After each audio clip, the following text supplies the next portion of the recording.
The church defined. Influencers. Matthew chapter 5 and verse 13. You are the salt of the earth, but if salt has lost its taste, how shall its saltiness be restored?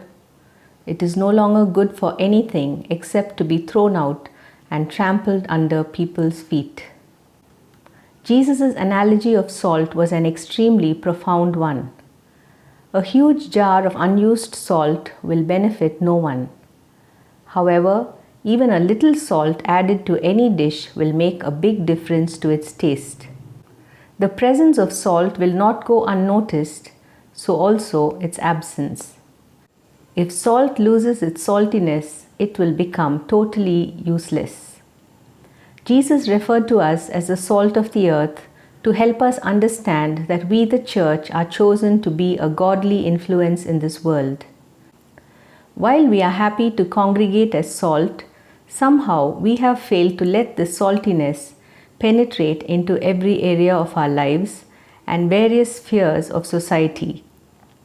Jesus cautions us that if we become tasteless, we lose the ability to effect change in people and situations around us, and also resulting in us becoming useless. Think of all the people whom Jesus influenced while he was here on earth: his disciples, the multitudes that followed him, his earthly family, the religious leaders, the sick, the outcast, the sorrowing, the demon-possessed, the tax collectors, and political leaders of his day. Every one of them who encountered Jesus was affected in some way and were not the same again. In Romans chapter 12 and verse 2 we read, "Don't copy the behavior and customs of this world, but let God transform you into a new person by changing the way you think." Over the years, we have permitted the values and lifestyles of this world, like materialism, dissensions, immorality, corruption, and the like, to replace godly values and thinking.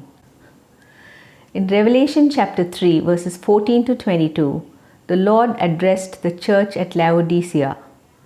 These are his words in verses 15 and 16. "I know all the things you do, that you are neither hot nor cold. I wish that you were one or the other. But since you are like lukewarm water, neither hot nor cold, I will spit you out of my mouth." The problem with this church was that they had been consumed by materialism and self-sufficiency, which brought them to a place of indifference. What happened as a result was that they were unable to evaluate themselves aright or see themselves from God's divine perspective and had become of no value to Him.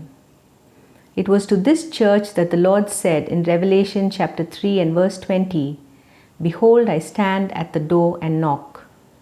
It seems that the Lord was shut out of the church and was seeking permission to re-enter in order to renew the fellowship that He once had with them. The Lord has chosen us to be His representatives, which implies that we reflect Him in our speech, conduct, relationships, values, character, and holiness. We are reminded from 1 Peter chapter 2 and verse 12, "Be careful to live properly among your unbelieving neighbors.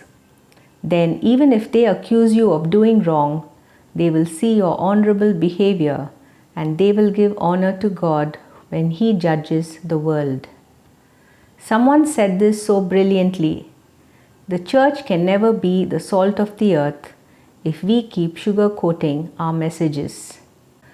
Charles Spurgeon said this so aptly: "I believe one reason why the Church of God at this present moment has so little influence over the world is because the world has so much influence over the church."